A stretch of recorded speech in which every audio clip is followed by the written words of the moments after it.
ബിസ്മില്ലാ അൽഹംദുലില്ലാ വസ്സലാത്തു വസ്സലാമു അലാ റസൂലില്ലാ വഅലാ ആലിഹി വസഹ്ബിഹി അജ്മഈൻ. പരിശുദ്ധ ഖുർആനിലെ സൂറത്തുൽ ബഖറ 30-ാമത്തെ ആയത്താണ് നമ്മൾ വിശദീകരിക്കുന്നത്. നമ്മൾ പറഞ്ഞു, അല്ലാഹു തആല മലക്കുകളോട് മുഷാവറ നടത്തി ഭൂമിയിൽ ഞാൻ ഒരു പ്രതിനിധിയെ അയക്കുകയാണ് എന്നുള്ളത്. അപ്പോൾ മലക്കുകൾ ചോദിച്ചു, ഭൂമിയിൽ ഫസാദ് ഉണ്ടാക്കുന്ന, രക്തചിന്തലുണ്ടാക്കുന്ന ഒരു വിഭാഗത്തിന് ഇനിയും അയക്കുകയാണോ?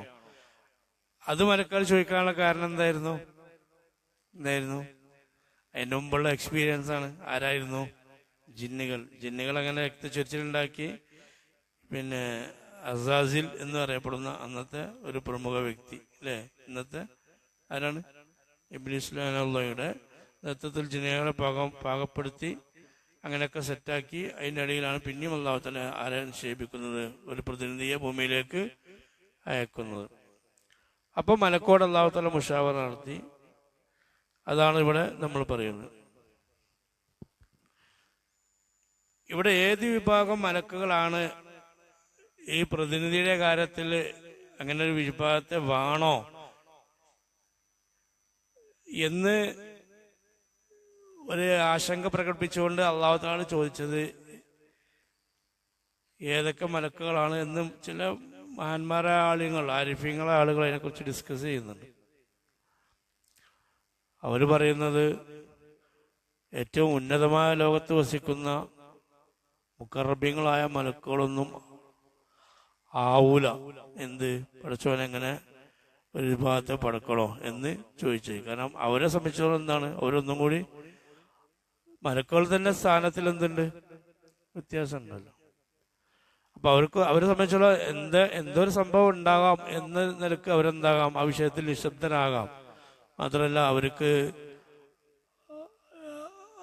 ഒന്നും കൂടി പരിശുദ്ധമായ നൂറുകൾ കൂടുതലുണ്ടായതോടെ അല്ലാഹു തആല എന്തെങ്കിലും ഹിക്മത്ത് ഉണ്ടാകാം.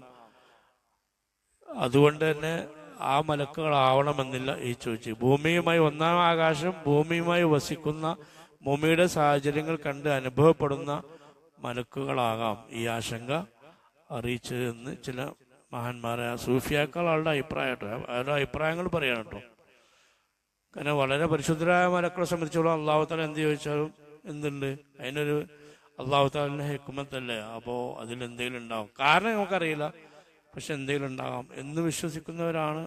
എന്ന് ദർജയിലെത്തിയ മലക്കുകളുണ്ടാവുമല്ലോ, എല്ലാവരും ഒരേപോലെ അല്ലല്ലോ. മാത്രമല്ല ഇവിടെ ഇന്നീ ജായിലും ഫില്ലർദി ഖലീഫ എന്ന, ഭൂമിയിൽ ഞാനൊരു പ്രതിനിധിയെ നിശ്ചയിക്കുന്നു എന്നാണ്. ശരിക്കും അല്ലാഹു തആല ഖലീഫത്തുൽ ആലമാണ്. ഭൂമിന്റെ മാത്രമല്ല, പ്രതിനിധിയല്ല. ആര്? അല്ലാഹു തആല അല്ല. ആര്? ആദം നബി അലൈഹിസ്സലാം ലോകത്തിന്റെ ഖലീഫയാണ്. ഭൂമിയിലെ മാത്രം ഖലീഫ അല്ല. കാരണം ആദം നബിയിലൂടെ വരുന്നത് ആരാണ്? ലാസ്റ്റ് വരുന്നത് ആരാണ്? റസൂലുള്ളാഹി സ്വല്ലല്ലാഹു അലൈഹി വസല്ലം. ആരാ? റഹ്മത്തുൽ ലിൽ ആലമീൻ അല്ലേ, ലോകത്തിന് പോയല്ലേ. പിന്നെ പഠിച്ച ഇന്നീ ജായിലും ഫിൽ ആലമി ഖലീഫ എന്ന് പറഞ്ഞോട്. അപ്പൊ ആ പ്രയോഗത്തിൽ തന്നെ ഇതൊക്കെ മഹാന്മാരൊരു വീക്ഷണങ്ങളാണ് കേട്ടോ. അത് നമ്മൾ മനസ്സിലാക്കാൻ വേണ്ടി ഞാൻ പറയാന്നുള്ളൂ. അപ്പൊ ആരിഫ്യങ്ങളെ സൂഫിയാക്കൾ ആളുകൾ അതിനെക്കുറിച്ച് പറയുന്നുണ്ട്. അപ്പോൾ ആ ചോദ്യത്തിലൂടെ തന്നെ ഇനി ജായിലുൻ ഫില്ലർദി എന്ന ചോദ്യത്തിൽ തന്നെ മനസ്സിലാക്കാം, ഇത് ഭൂമിയുമായി സഹവാസം നടത്തുന്ന ഒന്നാം ആകാശത്തിലെ മലക്കുകളോടായിരിക്കാം അല്ലാഹു തആല ഇത് നടത്തിയത്, ഈ മുഷാവറ നടത്തിയതെന്ന് നമുക്കിവിടെ മനസ്സിലാക്കാം. ചില മഹാന്മാരായ മുഫസ്സിരീങ്ങൾ ഇങ്ങനെയും പറയുന്നുണ്ട്. ചില സൂഫിയാക്കൾ പറയുന്നത് ഹാറൂത്തും മാറൂത്തൊക്കെ അല്ലേ, മലക്കുകളുടെ വിഭാഗത്തിൽ, മലക്കുകളുടെ കൂട്ടത്തിൽ പരീക്ഷിക്കപ്പെട്ട ഒരു വിഭാഗമാണ് ആര്? ഹാറൂത്ത് മാറൂത്ത് അല്ലേ. പരിശുദ്ധ ഖുർആൻ കേട്ടില്ലേ, ഹാറൂത്ത മാറൂത്ത അല്ലേ. ഒരു ബാബിലോണിലെ പ്രത്യേക സ്ഥലത്ത് വെച്ച് അവർക്കിപ്പോഴും അല്ലാഹു തആലയുടെ ശിക്ഷാ നടപടികൾ നടത്തപ്പെടുന്നുണ്ട് എന്നുള്ളതാണ്. ചില മുഫസ്സിരീങ്ങൾ പറയുന്നുണ്ട് ഹാറൂത്തും മാറൂത്തൊക്കെ ഈ ചോദ്യം ചോദിച്ച വിഭാഗത്തിൽ പെട്ടവരാണ്. അവർക്ക് അതിനുകൊണ്ട് എന്തുണ്ട്, പരീക്ഷണങ്ങൾ ഉണ്ടായിട്ടുണ്ട് എന്നുള്ളതാണ്. ഏതായാലും ഒരു കാര്യം മനസ്സിലാക്കേണ്ടത്, ഒരിക്കലും നമ്മുടെ സഹോദരനെ നമ്മൾ എന്ത് ചെയ്യാൻ പാടില്ല, ഒരു ചീത്ത രൂപത്തിൽ ആക്ഷേപിക്കുക, അല്ലെങ്കിൽ ഇങ്ങനത്തെ ഒരാള് അങ്ങനെ ഒരു ഇനി ഒരു തെറ്റ് ചെയ്താലും അല്ലെങ്കിൽ ഒരാളെ സ്ഥാനം കുറവാണെങ്കിലും അയാൾ നമ്മൾ എന്ത് ചെയ്യാൻ പാടില്ല, ചീത്ത രൂപത്തിൽ അല്ലെങ്കിൽ തരംതാഴ്ന്ന രൂപത്തിൽ എന്ത് ചെയ്യാൻ പാടില്ല, നമ്മൾ എന്ത് ചെയ്യാൻ പാടില്ല, നമ്മളെ വാക്കിലൂടെ പ്രയോഗിക്കാൻ പാടില്ല എന്നാണ്. ചില വിഷയങ്ങൾ നമ്മളങ്ങനെ പ്രയോഗിച്ചാൽ, ചില ആളുകൾ വരെ മോശമായി നമ്മൾ പ്രയോഗിച്ചാൽ അള്ളാഹു തആല ചിലപ്പോൾ അയാൾക്ക് മാപ്പ് കൊടുക്കുകയും ചിലപ്പോൾ ആ വിഷയം കൊണ്ട് ആരെ പരീക്ഷിക്കുകയും ചെയ്യും, നമ്മളെ പരീക്ഷിക്കുകയും ചെയ്യും. അപ്പോൾ ചില ആളുകൾ ചിലപ്പോൾ ചില തിന്മകളൊക്കെ ചെയ്യാം. ആ തിന്മന് വേണ്ടി നമ്മൾ എന്ത് ചെയ്യേണ്ട, അയാളെ വഷളാക്കാൻ വേണ്ടിയിട്ട് അയാൾ വളരെ നെഗറ്റീവായിട്ട് അങ്ങനെ അടിച്ച് ആക്ഷേപിച്ച് പറയരുത് എന്ന് ഹദീസിൽ കാണാം. ദൈഷമാത്തത്ത അലാഹീക്ക, നിന്റെ സഹോദരനെ നീ ആക്ഷേപിക്കുന്നതിൽ നിന്ന് മാറി നിൽക്കുക. ഗുണകാംക്ഷിക്കാം, നന്മ ഉപദേശിക്കാം, നന്മയിലേക്ക് ആഗ്രഹിക്കാം. പക്ഷെ ചീത്ത പറഞ്ഞ ആളുണ്ട്, ആളൊരു നിലവാരം കുറത്തുന്ന രൂപത്തിൽ നന്നാക്കാനും നമ്മളെന്തെങ്കിലും ആളെ നന്നാക്കാനും ഉദ്ദേശിക്കില്ല, എന്നാൽ ആളെ വെറുതെ എന്ത് ചെയ്യാം, ആക്ഷേപിക്കുക. ഈ ശൈലി ഉപേക്ഷിക്കണം എന്നാണ്. കാരണം അള്ളാഹു തആല ചിലപ്പോൾ അവനെ എന്ത് ചെയ്യാം, മാപ്പ് കൊടുക്കുകയും അതേ വിഷയം കൊണ്ട് നിന്നെ പരീക്ഷിക്കുകയും ചെയ്യാം എന്നുള്ളതാണ്. ചില വിഷയങ്ങൾ, ചില ആളുകൾ തിന്മകൾ നമ്മൾ പറയുമ്പോൾ നമ്മൾ പറയുന്ന സമയത്ത് ചിലപ്പോൾ അള്ളാഹു തആല അവരെ തിന്മകൾ എന്ത് ചെയ്തിട്ടുണ്ടാവും, പുറത്ത് കൊടുത്തിട്ടുണ്ടാവും. നമുക്കിത് നാട്ടിൽ അറിയുമ്പോൾ നമ്മളെ കയ്യിൽ കിട്ടുമ്പോൾ ഈ സംഗതി പഠിച്ചവന്റെ ഭാഗത്ത് എന്ത് ചെയ്തിട്ടുണ്ടാവും, ലിസ്റ്റിൽ നിന്ന് പോയിട്ടുണ്ടാവും. നമ്മളെ കയ്യിൽ ഇപ്പോഴാണ് കിട്ടുന്നത്, നമ്മളിപ്പോൾ കൈകാര്യം ചെയ്യണം. അപ്പോൾ അങ്ങനെ അത് മനസ്സിലാക്കേണ്ടതെന്നാണ്. അപ്പോൾ നമ്മളെ കൈ കിട്ടുമ്പോൾ അത് മായ്ക്കപ്പെട്ട കേസാണെങ്കിൽ ചിലപ്പോൾ അതേ വിഷയം കൊണ്ട് അള്ളാഹു തആല ആരെ പരീക്ഷിക്കും, നമ്മളെ പരീക്ഷിക്കും. ചില ആളുകൾക്ക് അങ്ങനെ ഉണ്ടാവും. ചില ആളുകൾ വളരെ അടിച്ച് ആക്ഷേപിച്ച് പോയ ആളുകളുണ്ടാവും. പക്ഷെ അതേ വിഷയത്തിൽ തന്നെ പിന്നീട് ആരാ പരീക്ഷിക്കപ്പെട്ടിട്ടുണ്ടാവും, അവരെ പരീക്ഷിക്കും. ഇതിന്റെ കാരണം അതാണ്. അപ്പൊ ഈ ഒന്നും കൂടി ഈ മലക്കളുടെ ചോദ്യത്തുമായും അള്ളാഹു തആല എനിക്കറിയാം നിങ്ങൾക്കറിയാത്ത എന്ന് പറഞ്ഞതും കൂടി ഒന്നുകൂടി വിശദീകരിക്കാണ്ട് ഞാൻ പറയാം. ഏതായാലും ഇനി മലക്കുകൾ പറഞ്ഞ എന്താ, വനഹ്നു നുസബ്ബിഹു, ഞങ്ങളാണെങ്കിലോ നുസബ്ബിഹു, ഞങ്ങൾ നിനക്ക് എന്ത് ചെയ്യുന്നുണ്ട്, പ്രകീർത്തനം ചെയ്തുണ്ട്. തസ്ബീഹ് പറഞ്ഞാൽ എന്താ, തസ്ബീഹ് എന്നാ എന്താ, തസ്ബീഹ് നമ്മൾ ചെല്ലലില്ലേ, എന്താണ് തസ്ബീഹ്? അള്ളാഹുവിന്റെ പരിശുദ്ധിയെ വാഴ്ത്ത. എന്താണ് പരിശുദ്ധിയെ വാഴ്ത്ത എന്ന് പറഞ്ഞാൽ, അള്ളാഹുവിന് യോജിക്കാത്ത വിഷ്കാരങ്ങളിൽ നിന്ന് അള്ളാഹു എന്ത് ചെയ്യുക, പരിശുദ്ധമാക്കുക. മരണം പഠിച്ചോനെ ചോദിച്ചതാണോ?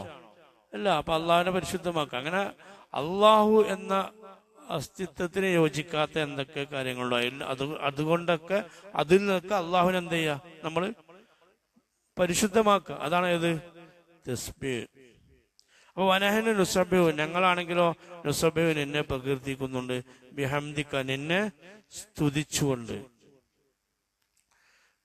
നിന്നെ സ്തുതിക്കാറിന നിനക്ക് നന്ദി കാണിച്ചുകൊണ്ട്. അള്ളാഹു തആല ഞങ്ങൾക്ക് ഒരുപാട് നിഅമത്തുകൾ തന്നിട്ടുണ്ട്.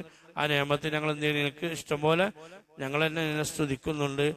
അതിന്റെ ഏറ്റവും വലിയ നിഅമത്താണ് ഞങ്ങൾക്ക് ഇബാദത്ത് ചെയ്യാൻ. അല്ലെ, ഇബാദത്തിന് മാത്രം പറക്കപ്പെട്ട വിഭാഗം ആര്, മലക്കുകൾ. അപ്പൊ ഇബാദത്തിന് മാത്രം ഞങ്ങൾക്ക് ഇനി ഞങ്ങൾ തെരഞ്ഞെടുത്തിട്ടുണ്ട്. അപ്പൊ ഞങ്ങൾക്ക് എന്താണ്, ഒരുപാട് അനുഗ്രഹങ്ങൾ ചെയ്തിട്ടുണ്ട്. അപ്പൊ ആ അനുഗ്രഹം കൊണ്ട് തന്നെ ഞങ്ങൾ നിന്നെ സ്തുതിക്കുന്നുണ്ട്, നിന്റെ പരിശുദ്ധിയെ വാഴ്ത്തുന്നുണ്ട്, നിന്നെ പ്രകീർത്തിക്കുന്നുണ്ട്. വനുഖദ്ദിസുലക, നിന്റെ പരിശുദ്ധിയെ ഞങ്ങൾ എന്ത് ചെയ്യുന്നുണ്ട്, വാഴ്ത്തുകയും ചെയ്യുന്നുണ്ട്. തഖ്ദീസ് വ്യത്യാസമാണല്ലോ, അതാ ചോദിക്കണേ. തസ്ബീഹ് പറഞ്ഞാൽ എന്താ, അള്ളാഹുവിന്റെ പരിശുദ്ധിയെ വാഴ്ത്തുക. തഖ്ദീസ് പറഞ്ഞാൽ എന്തിനാണ്, ഖുദ്ദൂസ് പറഞ്ഞാൽ എന്താ, പരിശുദ്ധത എന്നാണ്. അള്ളാഹുവിന്റെ പരിശുദ്ധിയെ വാഴ്ത്തുക. പിന്നെ തസ്ബീഹ് തഖ്ദീസ് എന്താ വ്യത്യാസം എന്നാണ്. വ്യത്യാസം വേണ്ടേ, വേണം, വ്യത്യാസമുണ്ട്. തസ്ബീഹ് പറഞ്ഞാൽ അള്ളാഹുവിന് യോജിക്കാത്ത വിശേഷങ്ങളെ തൊട്ട് അള്ളാഹുവിനെ നമ്മൾ എന്ത് ചെയ്യലാണ്, മാറ്റി നിർത്തലാണ്. അള്ളാഹുവിന്റെ പരിശുദ്ധിയാണ്. അള്ളാഹ്ക്ക് പറ്റാത്ത കുറെ വിശേഷങ്ങളുണ്ട്, ഉറക്ക്, ഉണർവ്, ഭക്ഷണം, അങ്ങനെ അള്ളാഹു സൃഷ്ടികൾക്ക് പറ്റുന്ന, അള്ളാഹു അല്ലാത്ത പല സൃഷ്ടികൾക്ക് ഉണ്ടാവുന്ന ആ വിശേഷങ്ങളൊന്നും ആർക്കില്ല, പഠിച്ചോണ്ട്. തഖ്ദീസ് പറഞ്ഞാൽ അപ്പൊ ഇല്ലാത്ത വിഷയങ്ങളിൽ അള്ളാഹുവിനെ പ്രൊട്ടക്ട് ചെയ്യലാണ് ഇത് തസ്ബീഹ്. തഖ്ദീസ് പറഞ്ഞാൽ അഡീഷണൽ ആയിട്ട് കുറെ വിശേഷങ്ങൾ അള്ളാഹ്ക്ക് എന്ത് ചെയ്യാ, എക്സ്ട്രാ വെച്ചു കൊടുക്കുന്നതിനാണ് ഏത് പറയാ, തഖ്ദീസ്. ഉലുവ്, ഔന്നിത്യനാണ്, ഇസ്സത്തുള്ളവനാണ്, ഇങ്ങനത്തെ കുറെ വിശേഷങ്ങളുണ്ട്. ഇത് അള്ളാഹുവിന്റെ സ്ഥാനത്തെ കൂട്ടി വെക്കാൻ വേണ്ടിയിട്ട് നമ്മൾ എക്സ്ട്രാ പറയുന്ന പദങ്ങളാണ്, ലക്ഷ്യത്തിലേക്ക് പ്രയോഗിക്കുന്ന രീതിയാണ് ഏത് തഖ്ദീസ്. മറ്റത് പ്രൊട്ടക്ട് ചെയ്യലാണ്.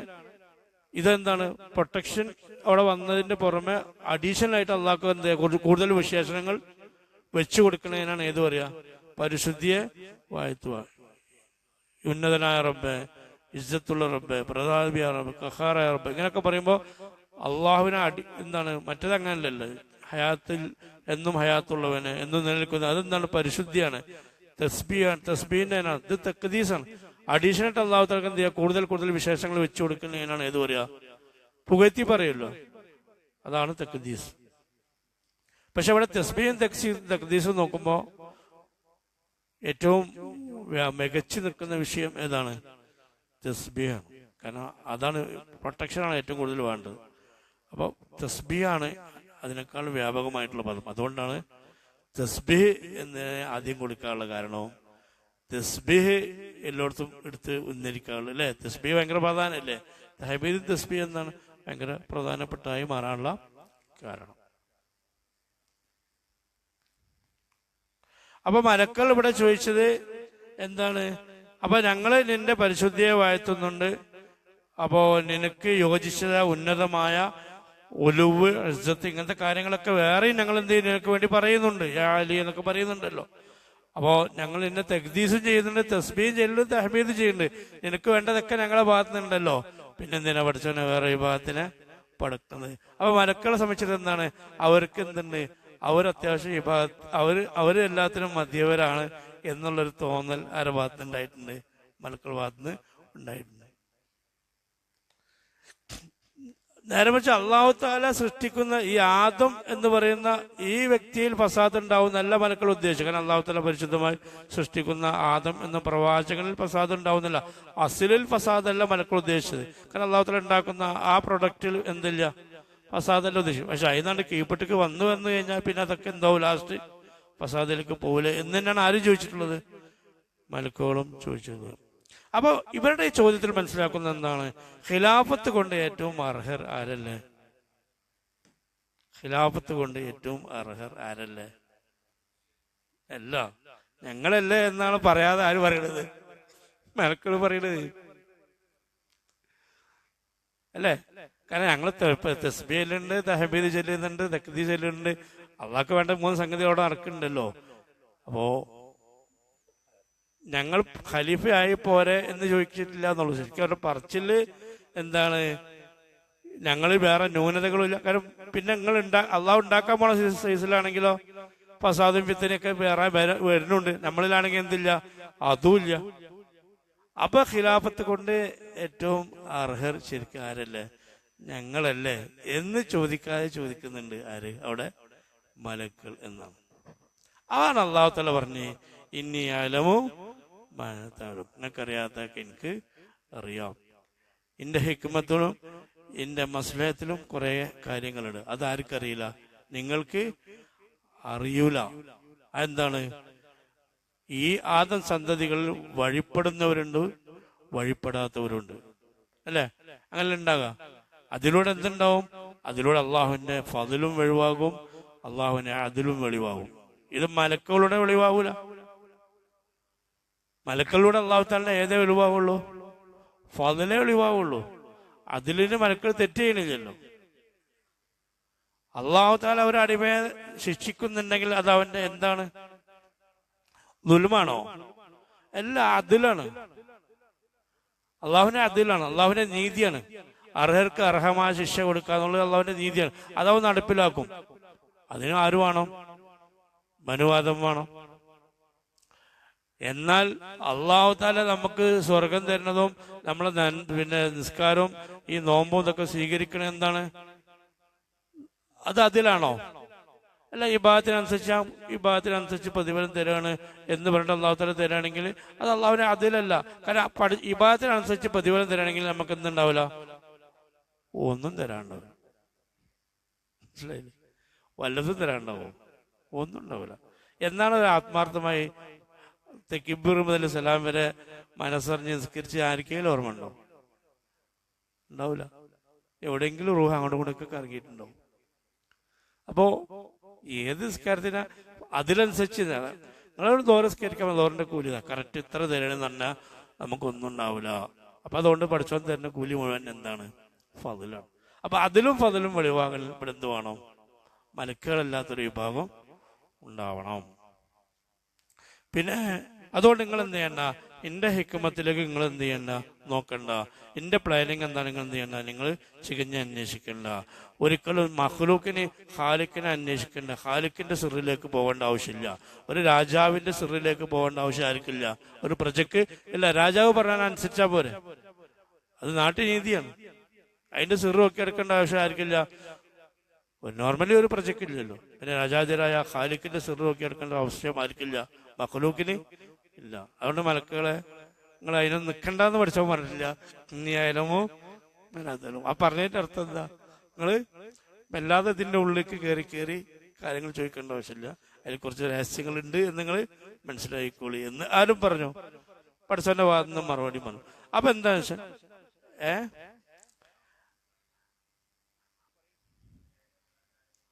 ഈ ആയത്ത് ഈ മലക്കുകളുടെ പ്രയോഗത്തിലൂടെ തന്നെ ഈ അള്ളാഹു തആല നിങ്ങൾക്ക് അറിയാത്ത എനിക്കറിയാവുന്ന അവർ ആക്ഷേപിക്കുകയോ അല്ലെ നിങ്ങൾ എന്താ എങ്ങനെ പറഞ്ഞു ഒന്നും അള്ളാഹു തആല പറയേണ്ടതില്ലോ. മാത്രമല്ല ഇവിടെ നമുക്ക് ഈ ആയത്തിങ്ങനെ അള്ളാഹു തആല ഈ സംഭവം ഉണ്ടാക്കിയതിലൂടെ നമുക്ക് അള്ളാഹു തആല പഠിപ്പിച്ചിരുന്നത് അള്ളാഹുവിന്റെ മാർഗത്തിൽ പ്രവേശിക്കാൻ ഉദ്ദേശിക്കുന്ന ആൾക്ക് എപ്പോഴും ഏത് വേണം, ജീവിതത്തിൽ അദബ് വേണം എന്നുള്ളതാണ്. അതിനി റബ്ബ് തആലയുടെ മുമ്പിലാകട്ടെ, അല്ലെങ്കിൽ ആത്മീയ ഗുരുക്കളുടെ മുമ്പിലാകട്ടെ, അല്ലെങ്കിൽ ആലിമീങ്ങളുടെ മുമ്പിലാകട്ടെ, എന്തുണ്ടാവും? നമുക്ക് അദബ് ഉണ്ടാവണം. നമുക്കെല്ലാം അറിയും എന്നുള്ള ഒരു തോന്നൽ, എനിക്ക് ആ വിഷയം അറിയും എന്നുള്ള തോന്നൽ 100% നമ്മൾ എന്ത് ചെയ്യണം? ഒഴിവാക്കണം. കാരണം അള്ളാഹുവിന്റെ മാർഗത്തിലേക്ക് ലയിക്കാൻ ചേരുന്നവൻ എന്താണ്? ലയിക്കണമെങ്കിൽ അയാൾ ആദ്യം ഒഴിവാക്കേണ്ടത് ഞാൻ എന്നുള്ള സ്വന്തത്തെയാണ്. ഞാൻ എന്നുള്ള സ്വന്തത്തെ ഒഴിവാക്കുമ്പോഴേ അയാൾക്ക് പൂർണ്ണമായി ആരിലേക്ക് ലയിക്കാൻ കഴിയുള്ളൂ, അള്ളാഹുലേക്ക് കഴിക്കാൻ കഴിയുള്ളൂ എന്നാ. അല്ലാതെ ചില ജീവികളെ പോലെ ആയാൽ നമുക്ക് ഒരിക്കലും എന്തുണ്ടാവില്ല, സ്വന്തം അസ്തിത്വത്തെ മനസ്സിലാക്കാൻ കഴിയില്ല. ജീവികളിൽ ഞാൻ എന്ന പ്രകടത നല്ലോണം ജീവിപ്പിക്കുന്ന വ്യക്തമാക്കുന്ന ജീവിയാണ് മയിൽ എന്നുള്ളത്. എപ്പോഴും എന്ത് ചെയ്യും? ഞാൻ എന്നുള്ളത് കാണിച്ചു നടക്കുന്ന ജീവിയാണ്. ഒജുബുള്ള ജീവികൾക്ക് മഹാന്മാർ ചിലപ്പോൾ ഉദാഹരണം പറഞ്ഞാണ് കേട്ടോ. അള്ളാഹുവിന്റെ സൃഷ്ടിപ്പ് നമുക്ക് മനസ്സിലാക്കി തരാനാണ്. അങ്ങനെ നടന്നാൽ നമുക്ക് എന്തുണ്ടാവില്ല, ഞാൻ എന്നുള്ള അസ്തിത്വത്തെ മനസ്സിലാക്കാൻ, നമ്മളെ ഉസൂല് അടിസ്ഥാനം മനസ്സിലാക്കാൻ നമുക്ക് സാധിക്കൂല. അപ്പൊ അല്ലാഹു തആല പറയണ ഇനി അഅലമു മാ ലാ തഅലമൂൻ. പിന്നെ ഇവിടെ പറഞ്ഞു നോക്കൂ, വൈദ ഖാല റബ്ബുക ലിൽ മലായികത്തി ഇന്നി ജായിലുൻ എന്നാണ്, ഞാൻ നിശ്ചയിക്കുന്നുണ്ട്, ആക്കുന്നുണ്ടെന്ന, ഫിൽ അർളി ഭൂമിയിൽ ആക്കുന്നുണ്ട് ഖലീഫയെന്ന. അല്ലാഹു തആലക്ക് ഇന്നി ഖാലിഖുൻ എന്ന് പറയാമായിരുന്നു, ഞാൻ സൃഷ്ടിക്കുന്നുണ്ട് ഭൂമിയിൽ എന്നാണ്. അവിടെ ഖാലിഖുൻ എന്ന് ഒഴിവാക്കിയിട്ട് ജായിലുൻ എന്ന് ആക്കിയത്. ജായിലുൻ എന്ന് പറയുന്ന ആ പദത്തിൽ എന്തുണ്ട്?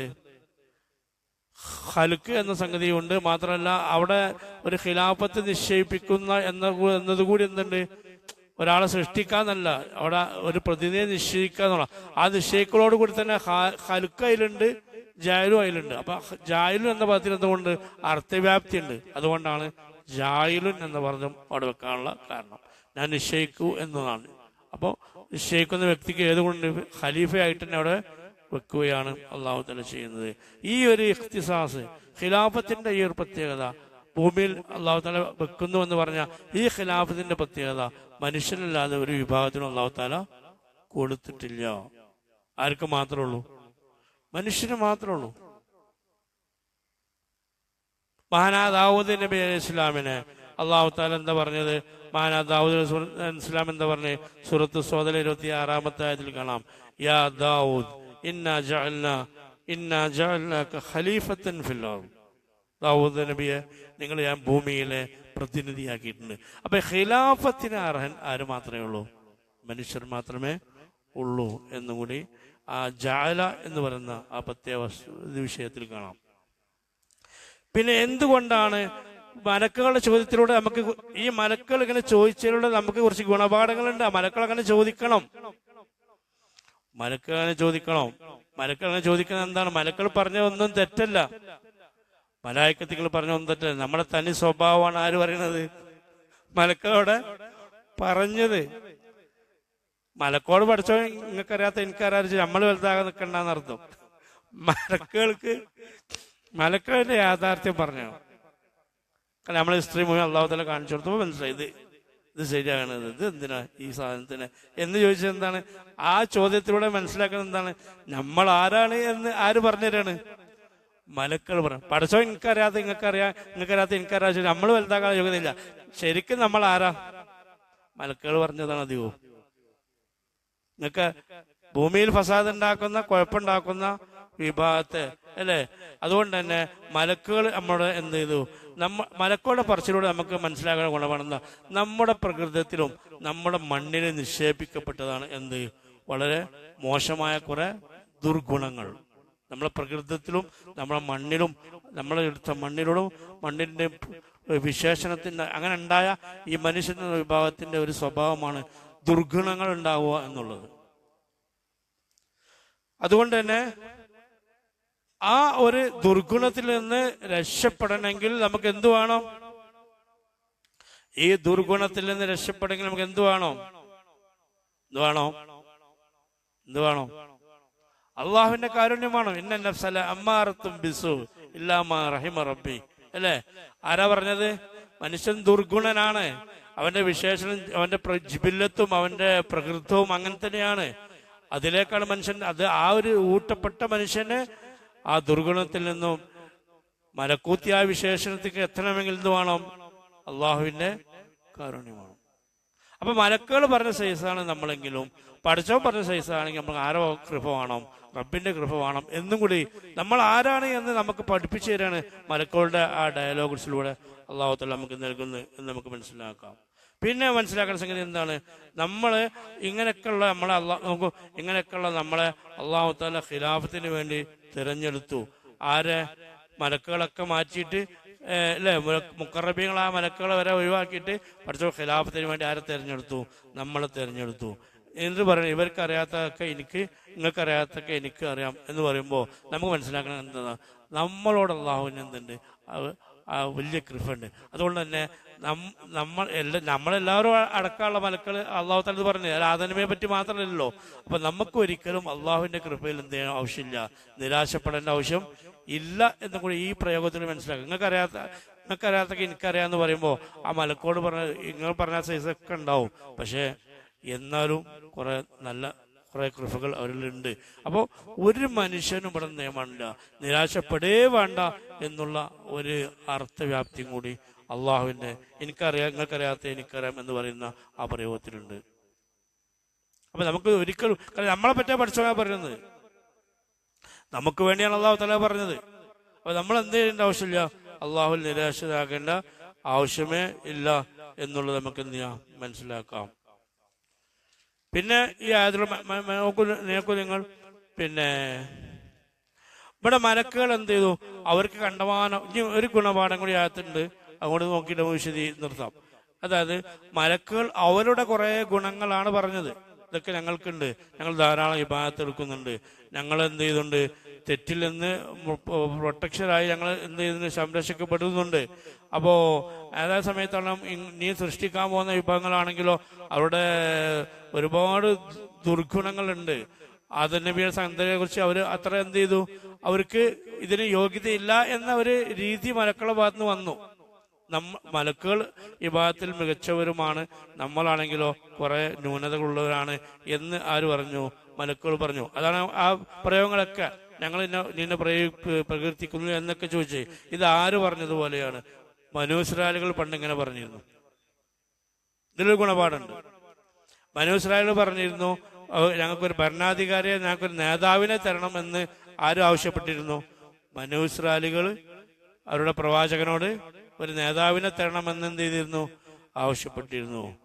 അപ്പോ അള്ളാഹു തആല നേതാവിനെ നിശ്ചയിച്ചു. ആരായിരുന്നു നേതാവ്? തോലൂത്ത മലിക്കൻ. നിങ്ങൾക്കൊരു നേതാവിനെ തരാം. കുറെ കാലം നേതാവിനെ കിട്ടാൻ വേണ്ടി ബുദ്ധി വെച്ചെടുക്കുകയായിരുന്നു. നേതാവിനെ കിട്ടിയപ്പോഴോ ഉള്ള ബുദ്ധിയും അവർക്ക് പോയി. ഇതിനേക്കാൾ ഉള്ളത് നേതാവില്ലായിരുന്നു എന്നാണ് അവർക്ക് തോന്നിയത്, മനസ്സിലാക്കി തോന്നിയത്. കാരണം അവരിൽപ്പെട്ട ആരെങ്കിലും ആരാ പഠിച്ചവൻ വെക്കുന്ന വിചാരിച്ചത്. പക്ഷെ അള്ളാഹു തആല ആരെ വെച്ചത്? തീരെ പ്രസക്തനല്ലാത്ത, ആരും ശ്രദ്ധിക്കപ്പെടാത്ത തോലൂത്തിനെയാണ് അള്ളാഹു തആല രാജാവാക്കി വെച്ചത്. എന്ന് പറഞ്ഞ തോലൂത്ത മലിക്ക, തോലൂത്തിനെ രാജാവ് വെച്ചിട്ടുണ്ട്. അപ്പൊ അവർ ചോദിച്ചു, ഖാലു അന്നാ യകൂനു ലഹുൽ മുൽക്കു അലൈനാ വനഹ്നു അഹഖു ബിൽ മുൽക്കി മിൻഹു. മൂപ്പർക്ക് എങ്ങനെ ഞങ്ങളെ രാജാവാകാനുള്ള യോഗ്യത? അദ്ദേഹത്തിനേക്കാൾ ഏറ്റവും അർഹർ ആരല്ലേ? ഞങ്ങളല്ലേ. ഞങ്ങളുടെ ഭരിക്കാനുള്ള യോഗ്യത എന്താ ഉള്ളത്? ആർക്ക്? തോലൂത്ത്. ഇന്നലെ ഇവിടെ മലക്കോളം ചോദിച്ചു. മലക്കാട് എന്താ പറയുക, ഞങ്ങള് ഇഷ്ടം പോലെ വിഭാഗത്തിരിക്കില്ലേ, ഞങ്ങളത്ര വിഭാഗത്തിരിക്കില്ലേ, പിന്നെ എന്തിനാ ഖിലാഫത്തിന് മനുഷ്യനെ വെക്കണേ എന്ന് ചോദിച്ച പോലെയാണ്. അപ്പൊ അതിന്റെയൊക്കെ സിറ് മനസ്സിലാക്കേണ്ടതെന്ന് വെച്ചാല് അതിനൊക്കെ സിറുണ്ട്. അള്ളാഹു തആല എന്ത് പറഞ്ഞത്? വലം യൂത്ത സഅത്തൻ മിനൽ മാൽ, പൈസയില്ല സൗലൂത്തിന് എന്ന് പറഞ്ഞു, പണവും ഇല്ലാന്ന് പറഞ്ഞു. അപ്പൊ അള്ളാഹു തആല അതിന് മറുപടി പറഞ്ഞു. എന്ത് അള്ളാഹു തആല പറഞ്ഞു? എന്താണ്? അള്ളാഹു തആല തോലൂത്തിനെ തെരഞ്ഞെടുത്തിട്ടുണ്ട്. തോലൂത്തിന് എന്തുണ്ട്? നിങ്ങൾക്കില്ലാത്ത 2 യോഗ്യതയുണ്ട്. ഒന്നുണ്ട് തടിയും മണ്ണുണ്ട്, 2 അത്യാവശ്യം വിവരവും ഉണ്ട് എന്നാണ് ആര് പറഞ്ഞത്? അള്ളാഹു തആല പറഞ്ഞു. അപ്പൊ നേതാവിനെ കുറിച്ച് തടിമണ്ണൊക്കെ ഉള്ളത് എന്താണ്? നല്ലതാണ്. തോലൂത്തിന് അത്യാവശ്യം തടി, ഇവരെ കൂടി തല തടി ആയൊക്കെ നിന്നിട്ടുള്ള ആളാണ് ആര്? തോലൂത്ത് അല്ലെ. 2 ലക്ഷം ആളുകളോട് യുദ്ധം ചെയ്യാൻ പോയ ആളല്ലേ ദാവൂദ് നബിന്റെ കൂടെ ആര്? ലോകത്തെ ഏറ്റവും വലിയ സംഭവമാണ്. 2 ആളുകളൊക്കെ കൂടിയാണ്ട് 2 ലക്ഷം ആൾക്കാരെ പരാജയപ്പെടുത്തിയ സംഭവം ലോകത്ത് എവിടെ ഉള്ളത്? ആ തോലൂത്തിന് അത്യാവശ്യം ആയ നേട്ടമുണ്ട്, തടിമണ്ണുണ്ട്, പിന്നെന്തുണ്ട്? ഇൽമുണ്ട്.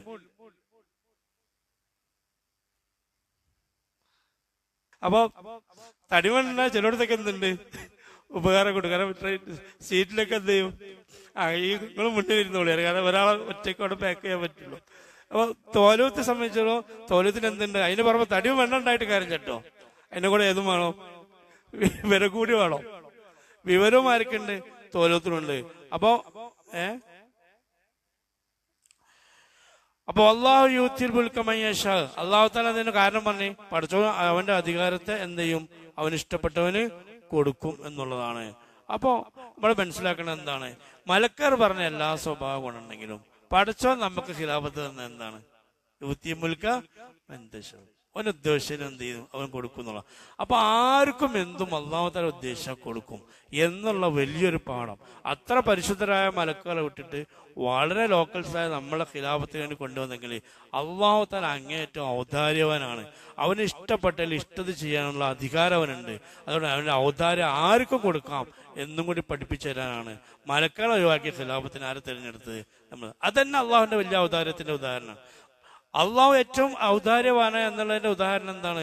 മലക്കുകളെ ഒഴിവാക്കിയിട്ട് വളരെ ലോക്കൽസായ മനുഷ്യന് ഖിലാഫത്ത് കൊടുത്തു എന്നുള്ളത് തന്നെയാണ് അള്ളാഹുവിന്റെ ഔദാര്യത്തിന്റെ വലിയൊരു ഉദാഹരണം. അപ്പൊ മലക്കുകൾ എല്ലാ നിലക്കും യോഗ്യരാണെന്ന് നമുക്ക് മനസ്സിലാക്കി തന്നു. പക്ഷെ മലക്കൾക്ക് ഈ സംഗതി കൊടുത്തില്ല. കാരണം എന്താണ്? നമ്മളാണ് ഏറ്റവും വലിയ നമ്മൾ ആരാണ്? നമുക്ക് അള്ളാഹുവിന്റെ ഔദാര്യം കൃപയും പ്രത്യേകം അള്ളാഹുത്തിന് തരുന്നുണ്ട്. അത് എന്തിനൊടുത്തു? അള്ളാഹ്ക്ക് ഉദ്ദേശിച്ചു അള്ളാഹ്ക്ക് എന്തും കൊടുക്കാം. അപ്പൊ നമ്മൾ ഇതിൽ മനസ്സിലാക്കാൻ സംഗതി ആരും ഞാൻ വലിയ എന്നുള്ള മൂപ്പെന്നുള്ളതിൽ എന്ത് ചെയ്യണ്ട? പെരുമാറണ്ട. ആരും ഞാൻ മോശം എന്നുള്ളതിൽ എന്ത് ചെയ്യാൻ വേണ്ട? നിരാശപ്പെടും വേണ്ട. കാരണം ആർക്കും എവിടെ എന്തും കൊടുക്കാൻ ആർക്ക് കഴിയും? ഇതാണ് ഇതിലെ പാഠം. മലക്കളെ ഒഴിവാക്കി നമ്മുടെ അടുക്കത്തേലും ഏറ്റവും വലിയ ഗുണം എന്താ? ആർക്കും എന്തും തരാൻ ആരെ കൊണ്ട് കഴിയും? അള്ളാഹുവിന് കഴിയും. അള്ളാഹുവിന് ചോദിച്ചാൽ മതി. അള്ളാഹു തരും എന്നുള്ള. പിന്നെ അപ്പൊ ഇൻഷാ അള്ളാഹ് തൽക്കാലോട് നിർത്തുകയാണ്. ഇനി ഇൻഷാ അള്ളാഹ് വഅലമ ആദമൽ അസ്മാ എന്നുള്ള ആയത്താണ്. അതിലൂടെയും കുറച്ച് മലക്കുകൾക്ക് പണി കൊടുക്കുന്നുണ്ട്. ആര്? പഠിച്ചോ. ഇൻഷാ അള്ളാഹ് അത് നാളെ വിശദീകരിക്കാം. അതും കൂടി പറയുമ്പോഴാണ് എന്തുകൊണ്ടാണ് മലക്കുകളുടെ എല്ലാത്തിനും കറക്റ്റ് റിപ്ലൈ അവിടെ പോകുന്നുണ്ട് എന്ന് മനസ്സിലാക്കാം. തൽക്കാലം നിർത്തുന്നു. അള്ളാഹു തആല നമ്മൾ പറഞ്ഞതും കേട്ടോ എല്ലാം സ്വലിയ അമലാക്കി സ്വീകരിക്കട്ടെ. അള്ളാഹു തആല കബൂൽ ചെയ്യട്ടെ. അള്ളാഹു തആല നാഫിയാക്കട്ടെ.